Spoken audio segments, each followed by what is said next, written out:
UP board की 10वीं 12वीं की परीक्षा आज सीएम योगी ने परीक्षार्थियों को दी शुभकामनाएं। आप सभी को मेरा शुभाशीष। यह धैर्य, अनुशासन, आत्मविश्वास की भी परीक्षा है। मां सरस्वती की कृपा आप पर बनी रहे। विधानसभा में भिड़े AK शर्मा और शिवपाल यादव ने कहा, बिजली मंत्री बहुत झूठ बोलते हैं। मंत्री ऐसा कह रहे हैं जैसे पहले काम नहीं हुआ। वहाँ कोई दिक्कत हो जाए तो यहाँ आ जाइए। सतीश महाना ने दोनों नेताओं को शांत कराया। शिवपाल जी, थोड़ा एडजस्ट कर लीजिए। जो असत्य बोलता है उसे बाण लगेगा। आप पाप कर रहे हैं, आपको बाण लगेगा। ऊर्जा मंत्री ज्यादा बोलते हैं, असत्य बोलते हैं।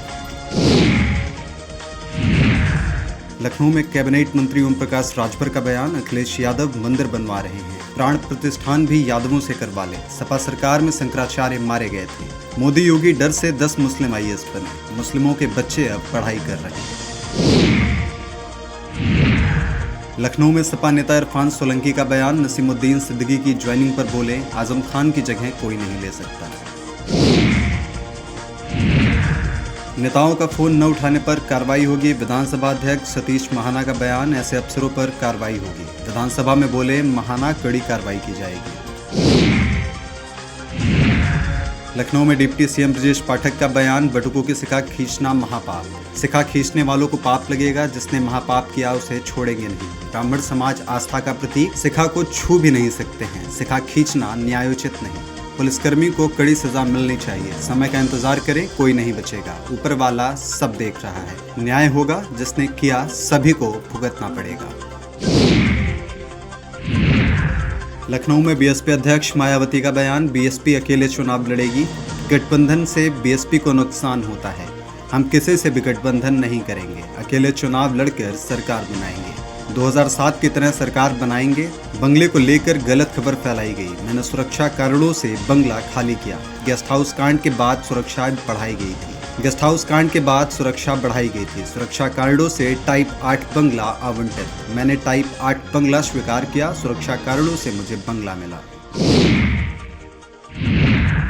बेगूसराय में केंद्रीय मंत्री गिरिराज सिंह ने कहा, ममता बनर्जी खुद तुगलक की तरह काम कर रही हैं और तुगलकी फरमान ही नहीं देती हैं, बल्कि औरंगजेब की तरह हिंदुओं को दबा रही हैं और बांग्लादेशी मुसलमानों के बल पर सत्ता में आना चाहती हैं। लेकिन अब बंगाल के हिंदू जाग चुके हैं और जो लोग उन्हें शेरनी कहते हैं, वे शेरनी नहीं, वे देश की गद्दार हैं, जो बांग्लादेशी मुसलमानों को सम्मान देती हैं और बंगाल को बांग्लादेश बनाना चाहती हैं। उन्होंने हुमायूं अकबर जैसे गद्दारों को पैदा किया, जो बाबरी मस्जिद बनाना चाहते हैं। ममता बनर्जी नहीं चाहती तो वहाँ शिलान्यास नहीं होता। ममता बनर्जी डबल गेम न खेले। दिल्ली में RSS प्रमुख मोहन भागवत के बयान पर RJD सांसद मनोज कुमार झा ने कहा, मोहन भागवत जी इन दिनों खबरों में रहने के बहुत इच्छुक हो गए हैं। मैंने पहले भी कहा था और आज भी कह रहा हूं कि पहले विसंगतियों को दूर करिए। सीवर में उतरकर जहरीली गैस में मरने वाले लोग कौन, ये वही क्यों हैं और लगातार क्यों हैं? सदियों से लेकर सदियों तक अगर आपकी चिंता में ये शुमार नहीं है तो बाकी सारी चीजें बेमानी हैं। राजस्थान में केंद्रीय मंत्री अर्जुन राम मेघवाल ने कहा, AI हमारे लिए उपयोगी है। ये चुनौतियां जरूर हैं लेकिन उपयोगी हैं। जैसे बिजली के क्षेत्र में चोरी हो रही है तो AI का इस्तेमाल किया जा सकता है कि कौन से मोहल्ले में चोरी हो रही है, कौन कर रहे हैं, कितनी लाइट जा रही है, कितनी लाइट की खपत है। ऐसे क्षेत्रों में AI को तुरंत आगे आना चाहिए। इसका एक मंथन हो रहा है। मुझे बताते हुए खुशी है कि AI अब रुकेगा नहीं, तो इनका हम कैसे उपयोग करें कि हमारी ताकतें भी बढ़ें और नागरिकों का जीवन आसान हो। लखनऊ में उत्तर प्रदेश सरकार के मंत्री नरेंद्र कश्यप ने RSS प्रमुख मोहन भागवत के बयान पर कहा, पूरा देश दुनिया जानती है कि हिंदू धर्म भारत का सबसे पुराना धर्म है और यदि उनका कथन है कि जो लोग घर वापसी करना चाहते हैं तो उनका स्वागत है। मैं मोहन भागवत के बयान का समर्थन करता हूं। उन्होंने आगे कहा, समाजवादी पार्टी के नेताओं को SIR फोबिया हो गया है। उन्हें और कुछ भी ध्यान नहीं है। बिहार चुनाव ने अखिलेश यादव को भ्रमित कर दिया है।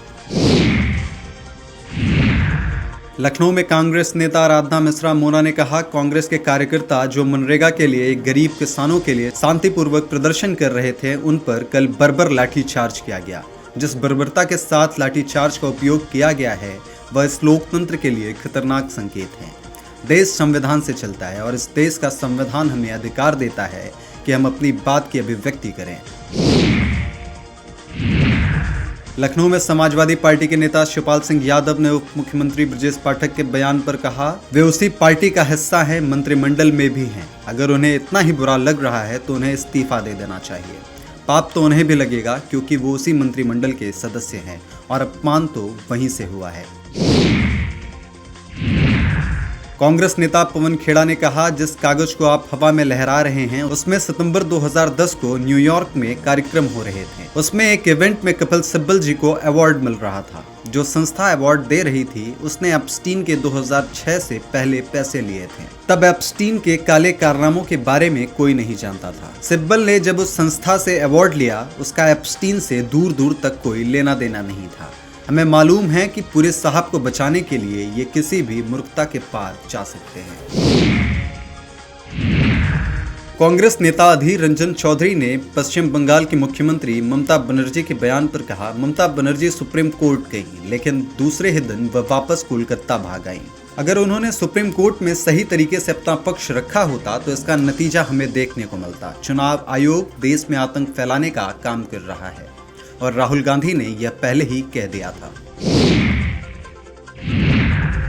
उत्तराखंड के मुख्यमंत्री पुष्कर सिंह धामी ने कहा, बजट सत्र से पहले प्री बजट कंसल्टेशन हो रहा है। कई कार्यक्रम हो रहे हैं।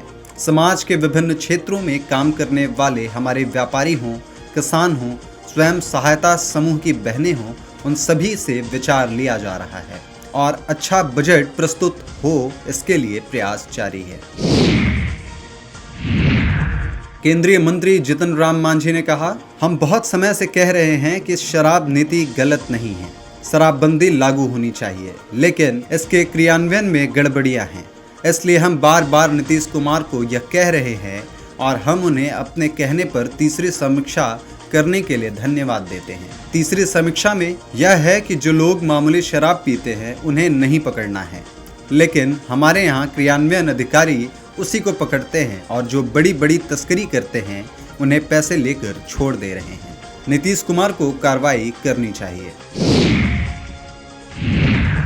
मध्य प्रदेश के मुख्यमंत्री मोहन यादव ने कहा, आज देश का तीसरा सबसे युवा राज्य मध्य प्रदेश है, तो युवाओं के रोजगार के लिए भी पर्याप्त प्रावधान किए गए हैं। विकास के सभी पैमानों के लिए एयरपोर्ट से लेकर नए प्रकार के ग्रीनफील्ड रोड बनाने तक, नई कॉलेज, विद्यालय, अस्पतालों तक हम काम कर रहे हैं। धार्मिक पर्यटन ने हमारे यहाँ सारे रिकॉर्ड तोड़े हैं। सबसे ज्यादा धार्मिक पर्यटकों की संख्या अपने प्रदेश में आई है।